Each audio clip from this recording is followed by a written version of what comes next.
Vous vous ferez vacciner? Pas en l'état actuel, parce que je ne suis pas un cobaye. On n'a pas le recul sur les conséquences des vaccins. Quand on teste sur 30 000, quand on passe à des millions, il y a des effets secondaires qui n'étaient pas du tout vus sur 30 000 qui vont apparaître.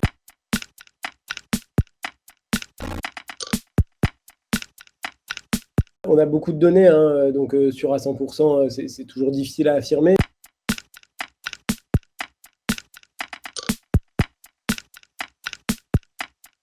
Mais ce qu'on sait sur les principaux candidats vaccins, donc Pfizer, BioNTech et Moderna, c'est qu'ils ont déjà vacciné plusieurs dizaines de milliers de personnes, que dans les données qui ont été communiquées pour l'instant par communiqué de presse sur ces phases 3, donc c'est là où on teste l'efficacité, on n'a pas observé, comme je vous dis, sur plusieurs dizaines de milliers de personnes vaccinées, d'effets indésirables sévères qui nous feraient craindre pour la sécurité des personnes qui se feraient vacciner.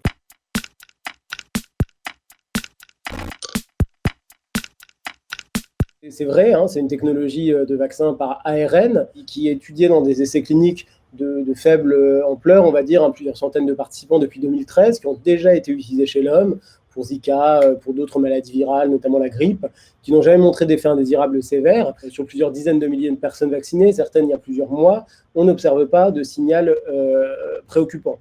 L'autre chose, c'est que c'est de l'ARN qu'on injecte, donc on prend un petit bout du code génétique de ce virus, on l'injecte aux gens, et les cellules humaines prennent ce petit bout de code génétique du virus, ne l'intègrent pas du tout dans le génome, comme ça a été dit, c'est faux. En fait, ils le prennent et à partir de ça, ils produisent une protéine qui est la protéine de surface, qu'on appelle la protéine spike du coronavirus SARS-CoV-2.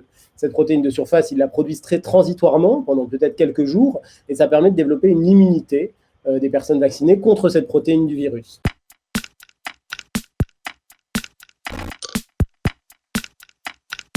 C'est inédit les moyens qui ont été mis en œuvre pour développer ce vaccin.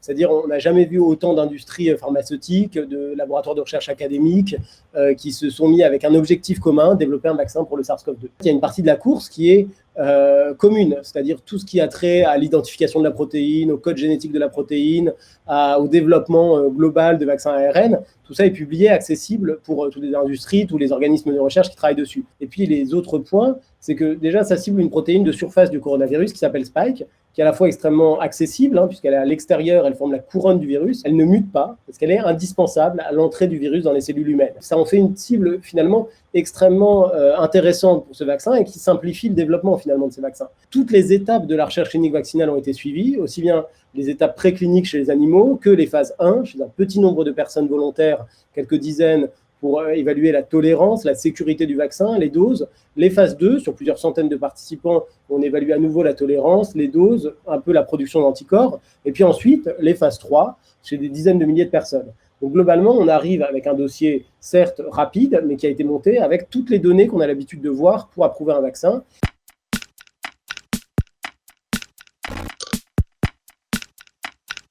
Ces phases 1 et 2, elles ont été publiées, toutes les données sont fournies aux scientifiques partout dans le monde. Les communiqués de presse donnent déjà beaucoup de données sur le nombre de personnes vaccinées, le nombre de cas de maladies Covid qui se développent. Par exemple, pour Pfizer, on sait qu'ils ont vacciné 45 000 personnes, que parmi ces 45 000 personnes, ils ont observé 6 cas de Covid-19, et qu'à côté, ils ont un groupe contrôle non vacciné de 2500 personnes où ils observent 162 cas. Et on constate que l'efficacité est bien meilleure dans le groupe vaccinal et donc que ça prévient la maladie Covid.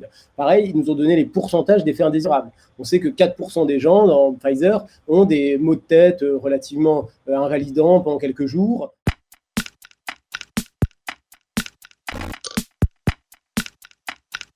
Globalement, les vaccins font partie des thérapeutiques les plus sûres, les plus éprouvés de l'histoire de l'humanité. C'est-à-dire qu'on a de très rares vaccins qui occasionnent de très rares effets secondaires. C'est globalement des thérapeutiques plutôt très sûres comparées aux médicaments qu'on utilise tous les jours. Il y a eu parfois des scandales, par exemple on pense au vaccin de l'hépatite B, et on n'a jamais confirmé que ça augmentait les maladies auto-immunes neurologiques. Et finalement, sur les études à la population entière, sur des dizaines de millions de personnes, on n'a pas observé de surrisque. Donc quand on vaccine des millions de personnes, on observe des maladies qui arrivent comme dans le reste de la population finalement. Je nie pas, il y a certains vaccins qui occasionnent des effets secondaires extrêmement graves et très très rares. Par exemple, une certaine souche du vaccin de la grippe qui a été utilisée en Europe pouvait entraîner des narcolepsies, mais ça a été du domaine de quelques cas pour des centaines de milliers de vaccinations. Pour chaque médicament qu'on utilise, et les vaccins en font partie, on définit un rapport bénéfice-risque. c'est-à-dire à quel point le bénéfice escompté de la vaccination est supérieur au risque. Et finalement, là, on va s'adresser d'abord à des populations en EHPAD, des populations fragiles, des gens qu'on hospitalise tous les jours, qui parfois meurent dans notre service.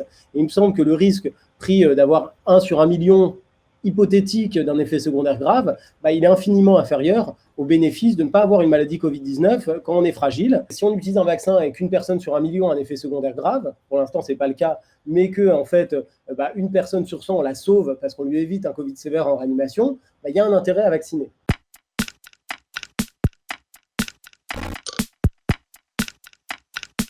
Alors, dans les vaccins extrêmement avancés, pour le moment, non. Puisqu'il y a 2 formats de vaccins extrêmement avancés, c'est les vaccins à ARN, dont on a parlé. Puis l'autre type qui est développé, par exemple, par le vaccin chinois, c'est ce qu'on appelle un virus atténué. Donc on prend un virus, là en l'occurrence un adénovirus, on l'handicape, on l'empêche de faire une infection persistante et on lui met un petit bout de SARS-CoV-2 de façon à entraîner une réponse immunitaire. Le problème, c'est que c'est des virus qui restent vivants.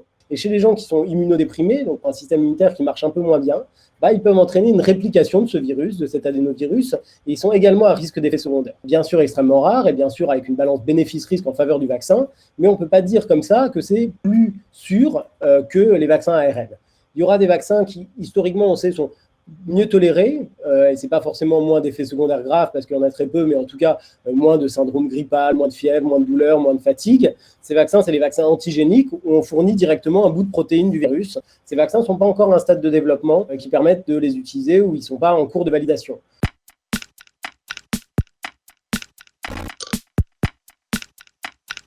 Il faut présenter les données, je pense, comme elles sont actuellement. Donc il ne faut ni aller dans un sens et dire c'est formidable, le vaccin c'est super, ça ne présente aucun risque, ni dire finalement on ne sait rien, il n'y a que des communiqués de presse, tout est très opaque. Ce n'est pas le cas. Effectivement, il y a un risque infime qui existe quand vous êtes vacciné, quel que soit le vaccin que vous prenez. Cependant, si vous avez un Covid sévère, vous allez avoir des traitements qui sont beaucoup plus à risque. On va peut-être utiliser des antiviraux, des anti-inflammatoires, des traitements anticoagulants, qui chacun présentent des risques spécifiques, qui chacun peuvent se compliquer d'effets indésirables médicamenteux. Je pense qu'aujourd'hui, l'enjeu, il est vraiment de ne pas attraper cette maladie, qui est dans de nombreux cas sévères, dans d'autres cas persistante et chronique, et de pouvoir s'en protéger.